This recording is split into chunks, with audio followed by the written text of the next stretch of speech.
Hello everyone, welcome back to continuous classes. So today is the first lecture of Elements of Mechanical Engineering. Today we shall discuss about the introduction part of Elements of Mechanical Engineering.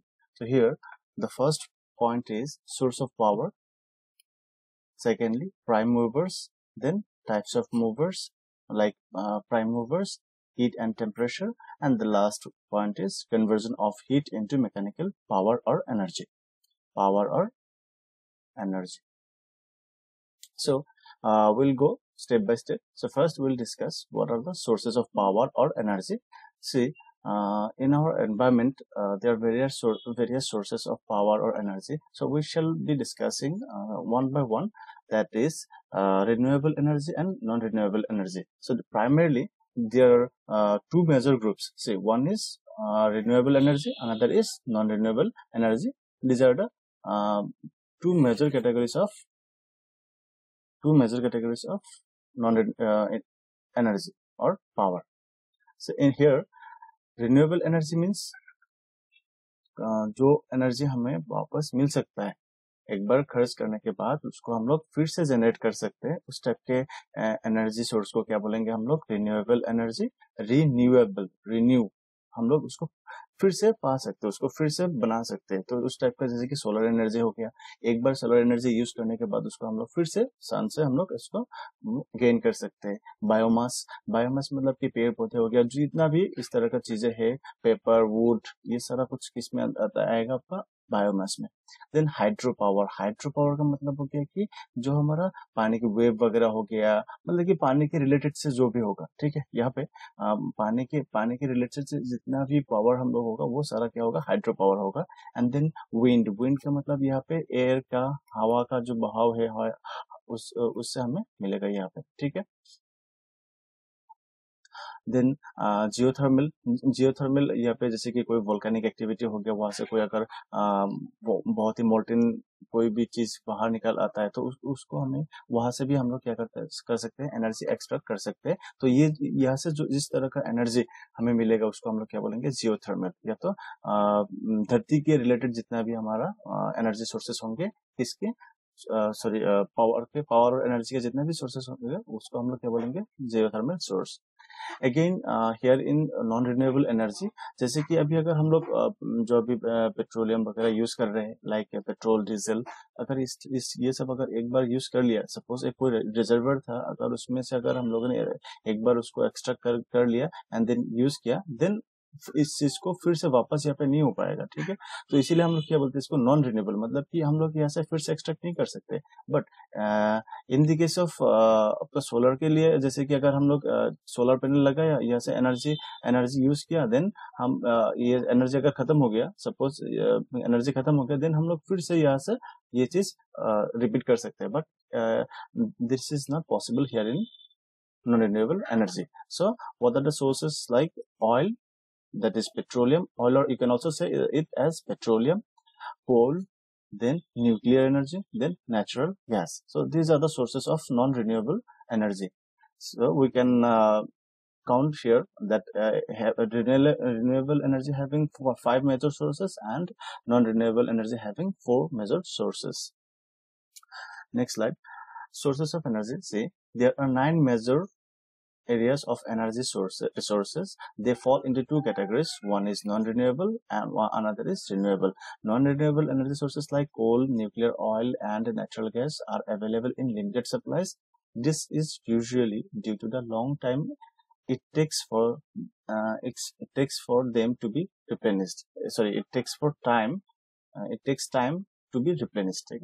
Renewable resources are replenished naturally and over relatively short periods of time. मतलब कि जो renewable energy sources है वो सारा क्या होता है कि अपने आप रिप्लेनिश्ड होता है। रिप्लेनिश्ड का मतलब कि वो फिर से वो अपने आप को वो कवर अप कर देता है। लाइक अगर हम लोग सोलर पैनल से एनर्जी यूज कर रहे हैं, तो अगर आज के दिन में जितना सोलर एनर्जी गेन किया हुआ था, अगर उसको हम लोग यूज करके खत्म कर दे, वो कल दोबारा सन से वो एनर्जी गेन कर सकते हैं। But this is not possible here in non renewable. Okay, then over relatively short periods of time, the 5 major renewable energy sources are solar energy, wind energy, water or hydro energy, then biomass and geothermal. So these are the sources of energy. You can note it down.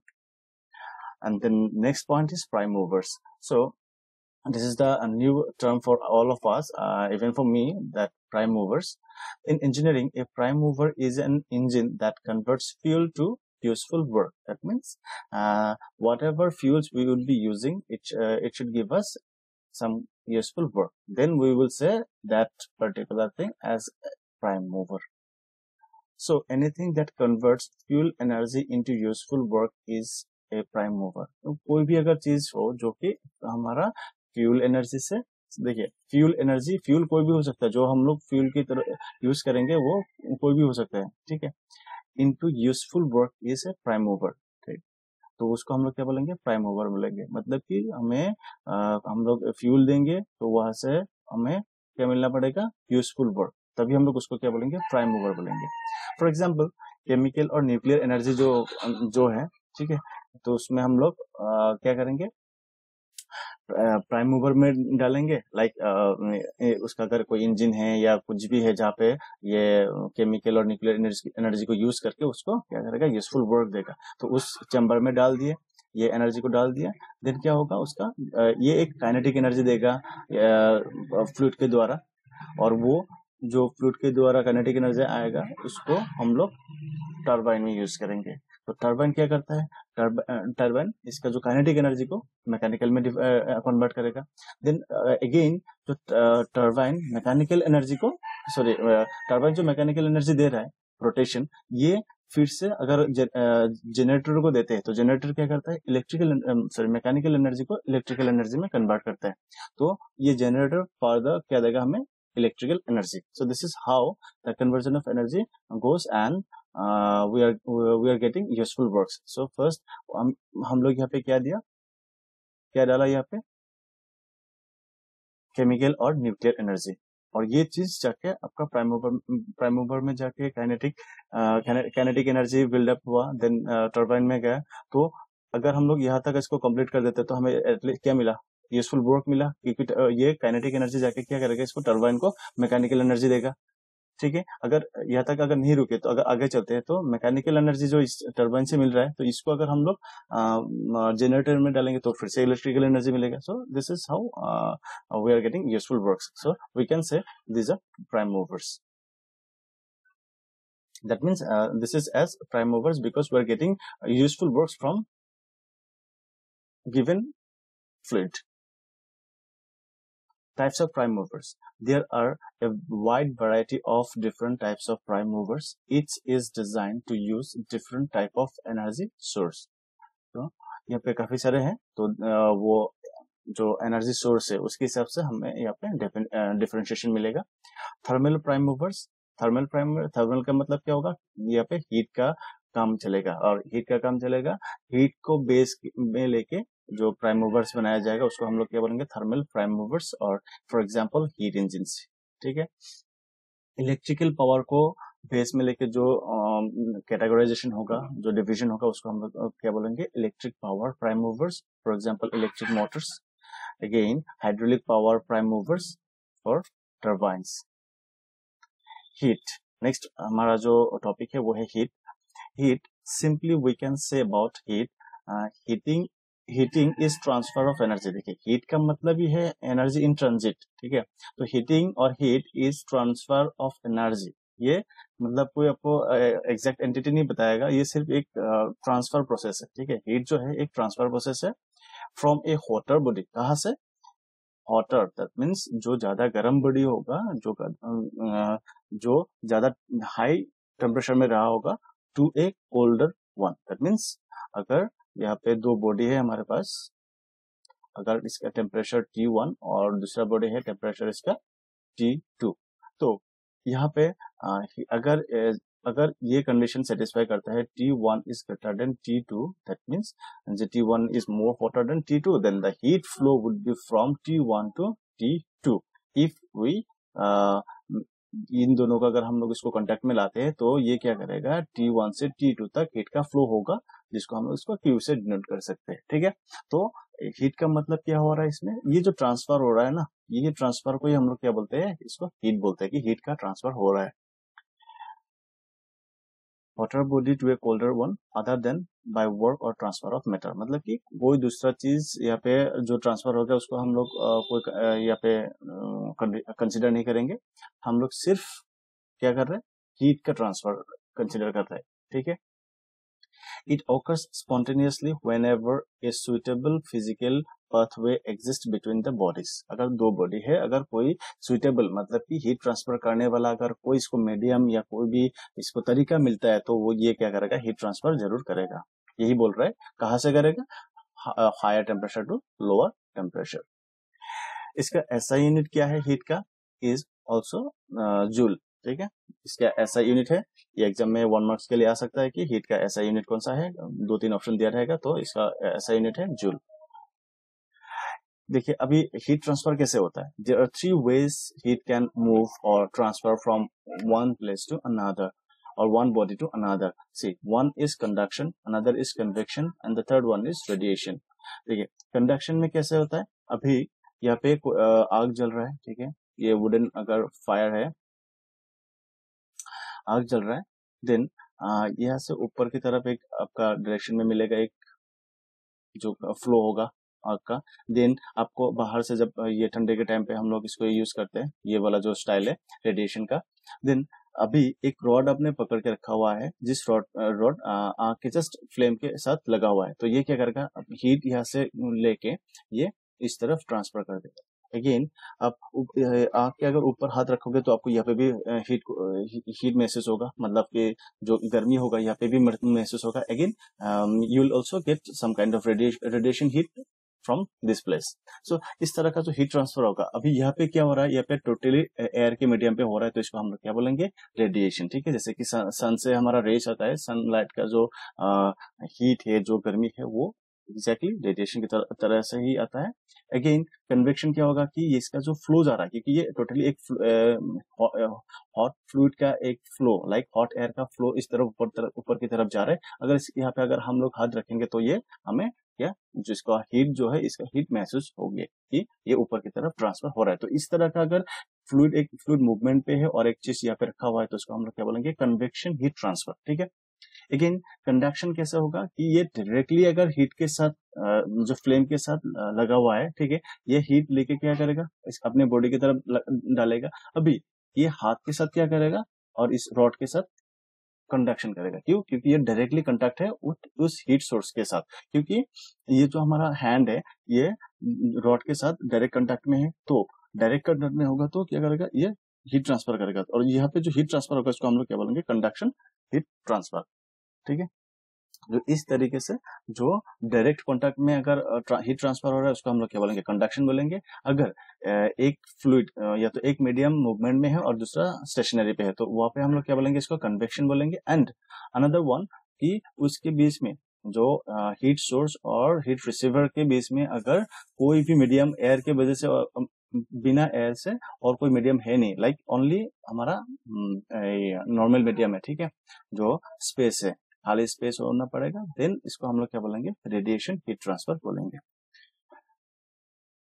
Next आपका next slide आता है, देखिए अभी heat is transfer to the object. अभी जो अभी आग जल रहा था यहाँ पे, ठीक है, जो आग जल रहा था यहाँ पे डायरेक्टली सिर्फ हीट ट्रांसफर हो रहा है, और दूसरे टर्म भी आ रहा था टेम्परेचर। तो देखिए टेम्परेचर क्या बोलता है, एक कोई भी चीज का कितना हॉट और या तो कितना कोल्ड है, ये चीज बताता है एक टेम्परेचर। जो किसी भी चीज का अगर बताता है, लाइक अगर टेम्परेचर 30 डिग्री है या तो 40 डिग्री है, तो वो सिर्फ एक कितना हॉट है। लाइक अगर एक 80 डिग्री 80 के केल्विन और 40 केल्विन का जो टेम्परेचर होगा वो कितना होगा, हमें पता है कि ये 40 डिग्री केल्विन का जितना हमारा हीट होगा वो 80 डिग्री में क्या इस हीट से डबल होगा। तो ये डिग्री ऑफ हॉटनेस बताता है कि कितना हॉट है या कितना कोल्ड है। और सिमिलरली हम लोग ऑपोजिटली हम लोग क्या बोल सकते हैं कि जो 80 केल्विन वाला जो हीट है यहाँ पे, ये यहाँ पे आके क्या होता है, हाफ हो जाता है, ठीक है। तो ये टेम्परेचर बताता है कोई भी चीज कितना गर्म है कितना ठंडा है, और हीट क्या है, सॉरी हीट क्या है, ये एक बस जो टेम्परेचर या तो जो इसका एक एनर्जी है, जो हीट एक एनर्जी, ये सिर्फ एक ट्रांसफर बता रहा है, हीट एक ट्रांसफर प्रोसेस है बस, और कुछ नहीं है, ठीक है। नेक्स्ट आता है आपका temperature. A temperature is a numerical measure of hot and cold, और we can say thermal state of body which distinguishes a hot body from a cold body. So temperature क्या है, अभी थोड़ी देर बताया कि दो बॉडी है, तो कौन सा कितना हॉट है, ये T1 पे है, ये T2 है। अगर T1 is greater than T2, then हम लोग बोलेंगे कि T1 is much hotter then T2, ठीक है। तो इस तरह का टेम्परेचर का कंसेप्ट है। अगर इन दोनों को अगर हम लोग कंडक्ट कराते हैं कोई भी मीडियम से, and then if there is a transfer of energy, if there is a transfer of energy, that energy is known as heat. Suppose हम लोग इन दोनों को एक कंटैक्ट में लाया, देन यहाँ पे जो ट्रांसफर होगा, जो एनर्जी का ट्रांसफर होगा, उस एनर्जी को हम लोग क्या बोलेंगे, हीट, जिसको हम लोग Q से डिनोट करेंगे इन फ्यूचर, ठीक है। आई थिंक अंडरस्टूड हो गया ये टेम्परेचर एंड हीट का concept. Main units of temperature are centigrade, Fahrenheit, and Kelvin. So these are the units of temperature. What is temperature? Temperature is a measure of how hot or cold of an object is. It is determined by the average kinetic energy. हम लोग दूसरे तरीके से भी इसको define कर सकते हैं. It is determined by the average kinetic energy of particle in the object.